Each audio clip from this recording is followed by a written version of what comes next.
Hi, I'm Brian Smith, and I'm running for Kern County Supervisor. Since the beginning of my campaign, I have been telling people that in order to combat the homeless issue, we need to show tough love and incarcerate people who are under the influence of drugs. It is the only way they are going to get sober and receive drug rehabilitation treatment. A family friend has been on drugs and living on the streets for the last 4 years. Recently, she was arrested and incarcerated for 86 days. While there, she was able to get sober.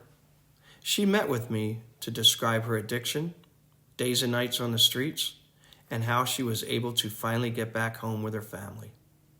This is Chelsea, and this is her story.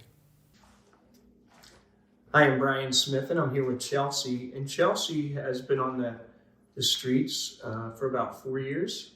On and off. On and off? Mm-hmm. And so we're just Chelsea has agreed to just answer some questions and tell us about her experiences. So how old were you when you started taking drugs? 13. 13. Yes. And what got you started? I had a bunionectomy summer before 8th grade. I had bunions on my feet from a small child, and they surgically removed those and straightened the tendons out in my toes. And it was a pretty, not like a major surgery, but they prescribed me like hydrocodone 5s. And I just remembered when I was it was like summer before 8th grade, it felt really good. Yeah.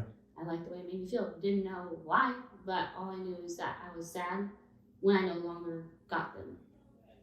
So when I was 14, I met a boy in high school when I was a freshman, and he already had his own struggle with substance abuse that I wasn't particularly aware of, but he taught me some things, I guess, or maybe I would say I picked a couple things up, and I just went to my medicine cabinet, my parents' medicine cabinet, prescriptions that weren't mine, and I helped myself. And anything that said may cause drowsiness or dizziness, or do not operate a vehicle, or if I recognized hydrocodone, I would help myself. And my parents obviously had no idea that I was doing that because I was a pretty good kid. Right. Yeah. So that gave you those feelings again? Absolutely. And then you just continued with that? Pretty much. It was like walking into a Rite Aid in my mom's bathroom, and there was no locks on it. I knew that it was wrong. However, I was pretty rebellious and I guess insecure, perhaps, or just wanting to please the boyfriend I had at the time. And I learned about Ritalin. My little brother has ADD, so there were prescriptions in there that he quit taking, but nobody ever disposed of them. Sure. So I started taking those, and that was like, it was like before I ever started using heroin or methamphetamine, it was basically pharmaceutical versions of that. And so that pretty much set the pace for the next 15 years of my life. Okay, and then so from there, when did you start getting into the drugs on the streets? I was 17. And then how did that happen? I met another boy, and he had never tried hydrocodone. I had my wisdom teeth taken out at 17, so I got prescribed a 30-day supply of hydrocodone. I went back to the doctor, and I said my teeth hurt, the dentist. I said my teeth hurt, even though they didn't, and they gave me another 30-day prescription. And he and I had been drinking at the time. That's all he did. I introduced him to hydrocodone, and within 3 months he was using heroin. Wow. And I found his syringe on top of his dresser, and I was like, "What is this?" He's like, "Oh, it's nothing." I'm like, "Well, it's either steroids or heroin, so which one is it?" He's like, "Well, it's heroin. Can you help me shoot up?" So I did. And then did you? Yeah, it was a very tumultuous, unhealthy, abusive relationship, and I was scared. He said, "If you love me, you'll do this." And he had physically harmed me in the past, like regularly. Right. And when I tried leaving him,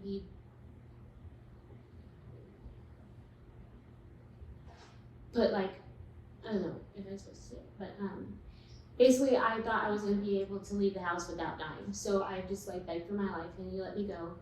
And if he ever used a drug, I would use that drug. And if he stopped using that drug, I had to stop using that drug. And I wasn't aware that you could get physically addicted to a drug. I was told my entire life if I ever used drugs or alcohol that I would become an addict and an alcoholic. But I thought that I was intelligent and capable and that I had the will to not become dependent on a substance. So I just wanted to prove everybody wrong, that I could party and be fine. And I was with him for 4 years, so the first. Did you find that wasn't the case? Oh, That yeah. you just stopped? Yeah, it was. That And was by bad. this time you were addicted then? Yeah. Well, it's like using drugs. People use drugs generally because it makes you feel good. Sure. And so why wouldn't I want to feel good all the time? I don't want to feel good just on weekends. Right. I want to feel good all day, every day. And one day we didn't have it. And so I thought I was sick. I thought I had like the swine flu or something. And I said I needed to go to the hospital because I felt like very, very ill. And he laughed. He laughed at me. And I was like, what? It's funny. He's like, you're just sick. You just need to smoke some heroin. And I was like, what? What do you mean? And he's like, yeah, like, you don't have it, so now you're sick. I'm like, what are you talking about? And so that day I realized it's no longer doing it for fun or to party. It's like, now what do I need to do to make sure I can obtain this, to make sure I don't feel like this anymore? Right. So how did you end up on the streets then? I was not willing to stay sober or get sober for that matter. I could live at my mother's house if I'm clean and sober, but I didn't want to stay clean and sober. And most people I know are sober people that I met, through school. So all my friends, all my healthy friends, they're not gonna let me move in with them because I'm high, I'm not healthy to be around. And I didn't have any friends out there on the street per se. So I didn't really have anywhere to go. So where do you go? You just kind of couch surf. And for women out on the street, it's difficult because you could be housed, but usually it's weird, creepy men. And I was not willing to play house with whoever, so the street sounded like a better option to me. And so where did you stay, like on the streets? Like where did you sleep and how did you eat? I would sleep on the side of Home Depot or in the back of a Walmart, or just not sleep at all really was the goal, because I don't like sleeping out on the street. Because you never know what's going to happen when you wake up. Like your stuff's going to be gone or something's going to happen to you personally. Now you said your stuff, right? Mm-hmm. We see a lot of people with shopping carts, and I don't know how bad you got, but did you collect things too while you were on the streets? You didn't. No. You didn't get that. I wouldn't say that I was like homeless on that level, but I consider if I'm out on the street for 5 days out of the week, but I get to go crash somewhere for a day or two, like that was the level of homelessness that I was at. How about food? What'd you do about food? How did you get food? I would steal it. How would you steal it? I would just go into a store, put it in my purse or in a cart and walk out. Okay, now you said you put it in a cart. So how did you do that? How do you put it in a cart and just walk out? Well, you just look presentable, look like you belong there. Don't bring in a backpack or anything like that, and just look like you're shopping. And then you can just go out with the cart, nobody stops you. Like the vegetable section, like the produce section at the front of Albertsons or Barnes or anywhere. Generally, they don't have cameras in that area because who's trying to catch someone stealing a loaf of bread? Nobody. So you Okay. just push it out. And so where would you get your drugs then? Not specifically, but how would you get the money for the drugs? Either by trading stolen items or by doing receipt shopping. Okay. We can get into the receipt shopping, some other time. I don't want to give anybody any ideas, but So, how many times have you been arrested? You said in 4 years on and off you've been living on the street. So, how many times would you say you were arrested? I've been arrested 3 times. And in those 3 times, not talking about this last time, but what happened in those times that you got arrested? I mean, did you get any help while you were there? In other words, you were telling me earlier you didn't stay long enough to sober up. Tell me again about that. Every time I've ever been arrested until this last time, I've been released within 13 hours. You were released every time? Yes. And what were some of the crimes that, were these misdemeanors, felonies? Most of them were felonies. The misdemeanors got dropped. Okay, so, but you still only served up the most 13 days. 13 hours. Oh, 13 hours. Yeah, they would, put me in the holding tank and then release me. Okay. I believe it had to do with my lack of a criminal record for the most part, because I hadn't gotten into trouble with the law for about 10 years until I picked up my first charge, I guess. So this last time now you were, what was the crime? You said you were in a stolen vehicle? Yeah, I was in a stolen vehicle. I was not driving. However, I had felony warrants. I had 3 felony warrants, and I believe the one that stuck that made me stay in jail was the failure to appear to court on my felony warrants. And how long were you in jail this time? It was Roughly 45 days. 45 days? Mm-hmm. And is that when you sobered up? Yes. Is this the longest you've been sober in the last few years? Yes. And so now look at you, right? Oh, You don't look like a homeless person at all. No. And do you attribute that to the being able to be there long enough to sober up? And I know you have other stuff that, and I want you to say that too. I don't want this to be a one-sided. It's just we spoke earlier and you were saying that that's what got you sobered up. Yeah. So go ahead and tell me about that. I wouldn't have gotten sober if I didn't go to jail. Okay. At all. And then now that you're released, right, you have to report Yes. every day, Yes. and they're monitoring you, Mhm. and you're going to classes. Mhm. Okay, so tell us what your thoughts are on that. What my Like thoughts? one of the things we talked about, you were saying about the homeless centers and the homeless shelters, and Like, how am I capable of doing well now that I'm out of jail? Yeah. You would like to know? Yeah. Okay. then let's get to what the issue you were saying with the good about the homeless shelters, but then maybe some areas of improvement. But how are you able to do so well now? I have a support system and a safe place to go. So most people, when they get out of jail, the best place they have to go is a trap house.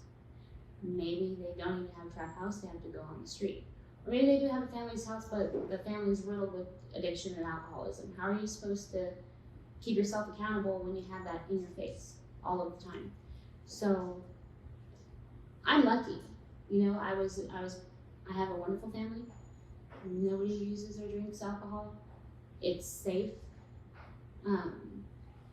But people that don't have that opportunity, where are they supposed to go if the places they can go are dangerous? So they'll go to the navigation center or the homeless center, and they could sleep there, but they have to leave during the day for an extended period of time. Now, when I went to jail, anytime that I've ever gotten sober, when I'm first sober, things are very overwhelming.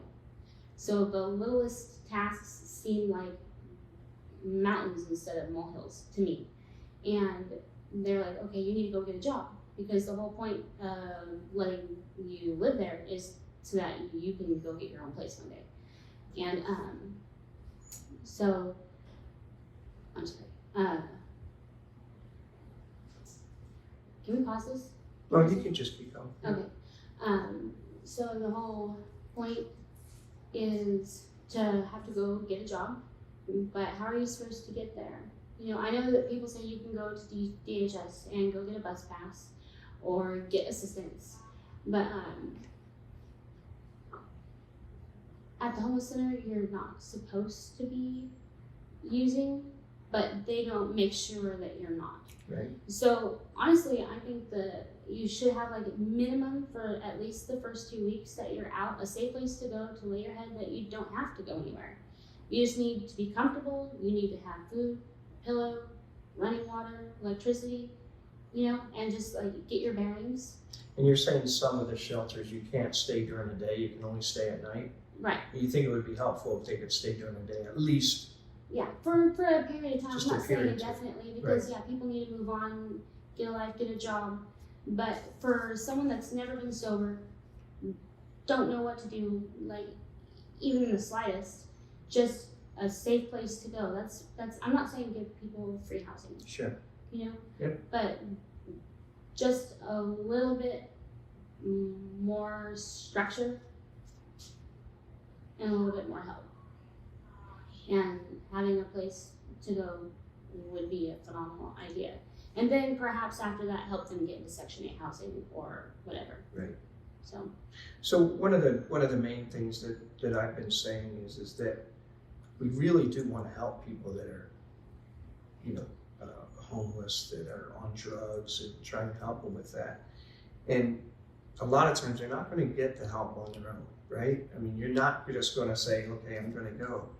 But for you, and you're an example of it, and the reason I wanted to meet with you is you're an example of exactly what I said, is that sometimes it takes, being in custody where you don't have that choice and you're forced to get sober. Now, like you said, now you get released after being sober. I understand you may return because of the different things that you spoke about. Maybe the family are addicts and they're doing it, or you have nowhere to go, or you're out on the street, you don't have a job. I get that. Mm-hmm. But the problem now that I see is that with no sobering up, people just get worse and worse and worse, and now it's like frying their brain, and there is no chance to sober. And if there's any chance of getting help at these homeless centers, because I know they're helpful, right? But more can be done as far as let's get them help after they do get sobered up. But they're not getting any help unless they're sobered up, right? I mean, you're just not going to be able to. Would you agree with that? And until they get sobered up, you're really not even going to be able to do anything for them, right? Yeah, if I didn't get sober, I wouldn't have. Most people, when you're high, you don't really care. Nothing really matters. That's the point, because when you're sober or you're not under the influence, you hurt physically and emotionally. You know what you're doing. You know that it's wrong. You know that you hate your life. You don't want to be on the street. You don't want to be committing crimes. You don't want to risk going to jail, because that's a fear, I think, for everybody out there on the street. Nobody wants to go to jail. But it's like, where do you start? And no one's going to be like, okay, like, come arrest me. So I think that where Kern County maybe is lacking would be the substance abuse treatment centers. For people that don't have money, don't have family to pay, you can go to the county. The county has a certain amount of beds at certain places, but there's a waiting list. So when you decide, I'm done, I don't want to do this anymore, and you're not in jail, you're out there on the street, maybe it's a hot day, maybe you don't have enough drugs, but you know that you don't want to do this anymore, so you want to get help. And then you call the place and they say, oh, well, we don't have any beds available, but there's a waiting list, but you have to call every day for the next 3 weeks, and when a bed becomes available, we'll let you know. Well, in a day, my mind's already changed, because now I'm high again. You have to get them in that window, huh? Yeah. And then what if you die in that time period? 3 weeks is a long time to overdose or have something terrible happen, or a long time for you to get caught doing a terrible crime, and then now you're going to go to prison for the rest of your life. Right. Like, we need more treatment centers that are available to those that don't have the financial backing that others do. As long as they're getting the treatment, right? I mean, it doesn't do any good if they're just using the place to get food and sleep there. No, right? you But would if they're have to not- stay sober. That's the point. Yeah. You would go there high, because I don't usually ever go anywhere not high. Right. Because when I'm high, I don't care. So I'm like, sure, let's go to rehab. Then I'm at rehab, run out of drugs because I'm, not using anymore, and I kick. You can walk out. Obviously, it's not jail. Right. You can leave anytime, but you have the opportunity to stay. They'll medically detox you, and then once you're medically detoxed, you start going to your, what would be considered inpatient treatment, like how I go to outpatient classes. The only difference is that I sleep at my house, but I go and do like the curriculum and I program all day. And that's where they teach you about substance use, triggers, what you can do to avoid certain situations. They plug you in with community resources to help better assist you for when you are out of the inpatient treatment program.